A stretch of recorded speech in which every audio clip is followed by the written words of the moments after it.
अयोध्या के वकीलों ने भाजपा की एंट्री पर रोक लगा दी है।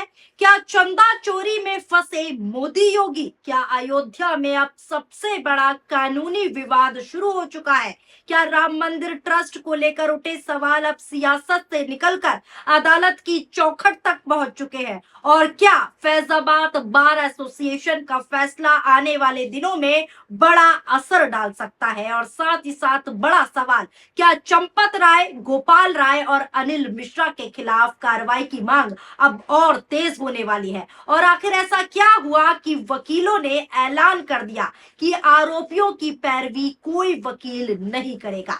नमस्कार, आदाब, सत श्री अकाल। स्वागत है आप सभी का पीआरवी में। आज की इस रिपोर्ट में हम पूरे मामले को शुरुआत से आखिर तक समझेंगे। क्या फैसला लिया गया है, किन लोगों के नाम सामने आए हैं और अब बार एसोसिएशन ने क्या कहा और क्या बड़ा ऐलान किया है, कांग्रेस ने क्या आरोप लगाए और दूसरी तरफ इस पूरे विवाद का कानूनी पक्ष क्या कहता है, पूरी जानकारी विस्तार से आज इस रिपोर्ट में हम आपको देंगे। सबसे पहले बात उस फैसले की जिसने पूरे मामले को चर्चा का विषय बना दिया है।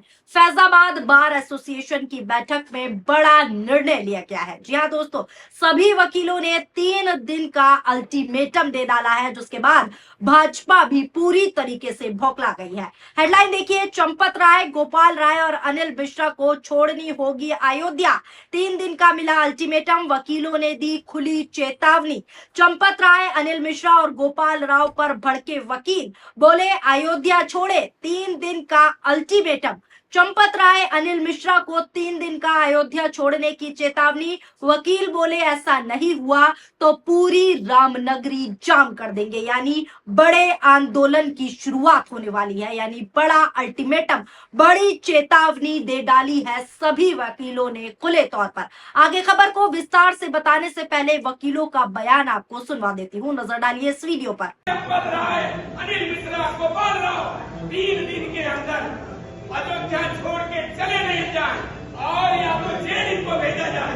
अगर ऐसी परिस्थिति नहीं होगी तो हम पूरा अयोध्या जाम कर लेंगे, किसी को अयोध्या नहीं। सुना आपने कैसे खुले तौर पर वकीलों ने चंपत राय, अनिल मिश्रा और गोपाल राय को 3 दिन के भीतर अयोध्या छोड़ने की खुली चेतावनी दी है। यहां तक कि उनकी गिरफ्तारी को लेकर भी अब मांग कर डाली है। अब जरा रिपोर्ट देखिए। राम मंदिर दान चोरी मामले को लेकर लोगों में गुस्सा साफ नजर आ रहा है। इसी बीच फैजाबाद बार एसोसिएशन की बैठक में बड़ा फैसला लिया गया है और बड़े फैसले में बड़ा अल्टीमेटम दिया गया है। इस फैसले के तहत कोई भी वकील राम मंदिर दान चोरी के आरोपियों का केस नहीं लड़ेगा। अगर कोई अधिवक्ता केस लड़ता है तो उसे बार एसोसिएशन से बाहर कर दिया जाएगा। ये बड़ा निर्णय बार एसोसिएशन ले लिया है। साथ ही उस पर 5 लाख रुपए का जुर्माना भी लगाया जाएगा। इसके अलावा आपको बता दूं, वकीलों ने चंपत राय, अनिल मिश्रा और गोपाल राय को 3 दिन के भीतर अयोध्या छोड़ने की चेतावनी दी है। और ये 3 वो बड़े चेहरे हैं, 3 वो बड़े नाम हैं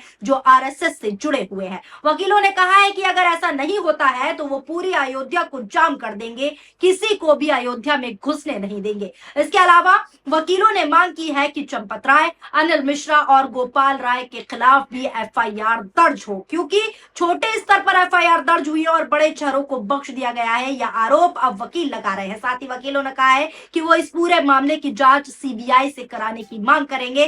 साथ ही कलिका प्रसाद मिश्रा ने बयान जारी करते हुए कहा कि अधिवक्ता संघ ने यह निर्णय लिया है कि मामले के अभियुक्तों की पैरवी संघ का कोई भी वकील नहीं करेगा। इसमें सरकारी, नामित और निजी सभी अधिवक्ता शामिल होंगे, यानी कोई भी वकील चंदा चोरी के आरोपियों की पैरवी नहीं करेगा। यदि कोई वकील अभियुक्तों की पैरवी करना चाहता है तो उसे संघ में आवेदन देना होगा और प्रति अभियुक्त 5 लाख सहयोग राशि जमा करनी होगी। उनके अनुसार इस राशि का उपयोग अभियोजक पक्ष की पैरवी के लिए साफ तौर पर किया जाएगा। ये बड़ा फैसला बार एसोसिएशन की तरफ से लिया गया है। उन्होंने कहा कि मामले की केंद्रीय ब्यूरो से जांच होगी, यानी कि सीबीआई जांच होगी और उसके लिए पत्र भी लिखा जाएगा। यदि इलाहाबाद हाईकोर्ट में लंबित याचिकाओं पर सीबीआई जांच का आदेश नहीं मिलता है तो अधिवक्ता संघ इस मांग को लेकर सीधा हाईकोर्ट जाएगा और आवश्यकता पड़ने पर, जरूरत पड़ने पर सुप्रीम कोर्ट ऑफ इंडिया का भी दरवाजा खटखटाएगा, सुप्रीम कोर्ट ऑफ इंडिया का भी रुख करेगा। बार एसोसिएशन के अध्यक्ष ने कहा कि चंपत राय, गोपाल राय और अनिल मिश्रा के विरुद्ध एफआईआर दर्ज करने की मांग जो है कराई जाएगी और उन पर कार्रवाई होनी चाहिए। उनके अनुसार पहले पुलिस में जो है रिपोर्ट दर्ज करने का प्रयास किया जाएगा कि उनके खिलाफ एफआईआर हो, और अगर रिपोर्ट दर्ज नहीं होती, एफआईआर नहीं होती, तो न्यायालय की शरण ली जाएगी और कानूनी प्रक्रिया को अंतिम स्तर तक आगे बढ़ा जाएगा। ये बड़ी चेतावनी, बड़ा निर्णय बार एसोसिएशन की तरफ से ले लिया गया है। अब दोस्तों सवाल ये है कि आखिर ये मामला इतना क्यों बड़ा बन गया। दरअसल आपको बता दूं, सोशल मीडिया पर इस विषय को लेकर कई तरह की चर्चाएं लगातार चल रही हैं। लोग अलग अलग दावे कर रहे हैं, वहीं विपक्ष भी सरकार और ट्रस्ट पर बड़े बड़े सवाल उठा रहा है। कांग्रेस नेता सुप्रिया श्रीनेत ने भी बयान दिया है। कांग्रेस नेता सुप्रिया श्रीनेत ने कहा कि श्री राम जन्मभूमि तीर्थ ट्रस्ट की घोषणा वर्ष 2020 में प्रधानमंत्री नरेंद्र मोदी ने की थी। उन्होंने आरोप लगाया कि ट्रस्ट में आरएसएस से जुड़े लोगों को शामिल किया गया,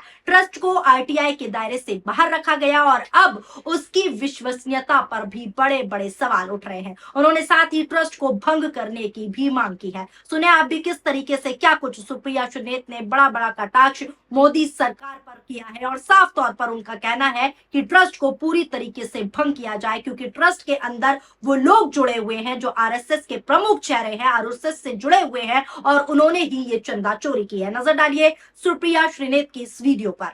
सवाल इस बात का है कि ट्रस्ट की चर्चा कैसे ना हो। ये कोई साधारण ट्रस्ट नहीं है, ये हमारा और आपका पेपर पे बनाया हुआ ट्रस्ट नहीं है जिसको जाके सोसाइटीज में रजिस्टर कर दो। इस ट्रस्ट की घोषणा फरवरी 2020 में खुद नरेंद्र मोदी जी ने करी थी। इसके सदस्य चंपत राय जी और अनिल मिश्रा जी जैसे तमाम वो लोग हैं जो आरएसएस से बड़े प्रगाढ़ संबंध रखते हैं, आजीवन आरएसएस के कार्यकर्ता रहे, क्या बोलते हैं, संघ के सेवक रहे।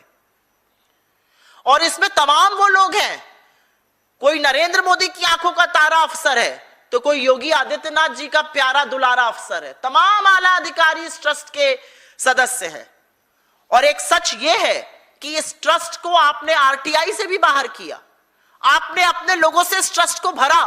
और मेरा मानना है कि जब मोदी जी ये ट्रस्ट बना रहे होंगे तो उनको जरूर लगा होगा कि ये सर्वश्रेष्ठ हिंदुओं को मैं भर रहा हूं, ये सबसे धर्मभीरू, सबसे धर्मपरायण हिंदुओं से मैं इस ट्रस्ट को भर रहा हूं। और इस ट्रस्ट की नाक के नीचे ये लूट मचती रही, ये चोरी होती रही, ये महापाप होता रहा और ट्रस्ट को भनक ही नहीं लगी। और ये सब आरएसएस से संबंधित लोग हैं। तो जब ट्रस्ट की कोई विश्वसनीयता ही नहीं है तो उसको तो भंग कर देना चाहिए तुरंत। क्यों है ये ट्रस्ट? ट्रस्ट को पता ही नहीं चला कि कितनी सोने की ईंटें आई, कितनी चांदी की ईंटें आई, कितनी कितनी चांदी डोनेट हुई, किसने क्या डोनेट किया, किसी को पता ही नहीं है कुछ। लेकिन एक बात यह भी सच है कि इस पूरे घोटाले ने, इस पूरे चढ़ावा चोरी ने, चंदा चोरी ने आरएसएस का जो असली चेहरा है वो बेनकाब कर दिया है, उनका फर्जी जो भांडा है उसको फोड़ कर रख दिया है। आरएसएस लालचियों की, पापियों की एक फौज है। मर्दिन ट्रस्ट में चाहे वो चंपत राय बंसल हो या अनिल मिश्रा हो, गोविंद गिरी हो या दूसरे तमाम नेता हो, ये सब संघ से जुड़े हुए हैं। और ये सब मंदिर के चढ़ावा चोरी में ऊपर से नीचे तक उस पूरे पाप में डूबे हैं। और मेरा मानना है कि यह असंभव है कि चंपत राय बंसल को या अनिल मिश्रा को या गोविंद गिरी को इसके बारे में पता ना हो। लूट का माल तो लखनऊ से लेकर दिल्ली और यहां से होता हुआ नागपुर तक जरूर पहुंचा है। सुना आपने क्या कुछ कांग्रेस नेता सुप्रिया श्रीनेत ने कहा। एक तरफ वकीलों का अल्टीमेटम, खुली चेतावनी और बड़े आंदोलन की बात, और दूसरी तरफ अब ट्रस्ट को भंग करने की मांग भी उठ गई है। यही सबसे बड़ा कारण है कि अब सबकी नजर इस बात पर है कि जांच एजेंसियां, अदालत और प्रशासन आगे क्या बड़ा कदम उठाते हैं। यदि एफआईआर दर्ज होती है, जांच आगे बढ़ती है या अदालत कोई आदेश देती है तो इस पूरे मामले की दिशा पूरी तरीके से बदल सकती है। फिलहाल ये मामला कानूनी और राजनीतिक दोनों स्तर पर चर्चा का बड़ा विषय बना हुआ है। आगे आने वाले दिनों में अदालत, जांच एजेंसियां और संबंधित पक्षों की प्रतिक्रियाएं इस पूरे विवाद की दिशा तय करेंगी। फिलहाल आप इस पूरे मामले पर क्या राय रखते हैं, क्या सोचते हैं? अपनी राय हमें कमेंट करके जरूर बताएं। और जिस तरीके से वकीलों ने खुला अल्टीमेटम दिया है और बार एसोसिएशन ने ये निर्णय लिया है, उस पर आप अपनी क्या प्रतिक्रिया देना चाहते हैं? नीचे कमेंट बॉक्स में अपनी प्रतिक्रियाएं जरूर शामिल करें। वीडियो पसंद आई हो तो वीडियो को लाइक कीजिए और हमारे चैनल पीआरबी को सब्सक्राइब करना ना भूलें। शुक्रिया, धन्यवाद, नमस्कार, जय हिंद, जय भारत।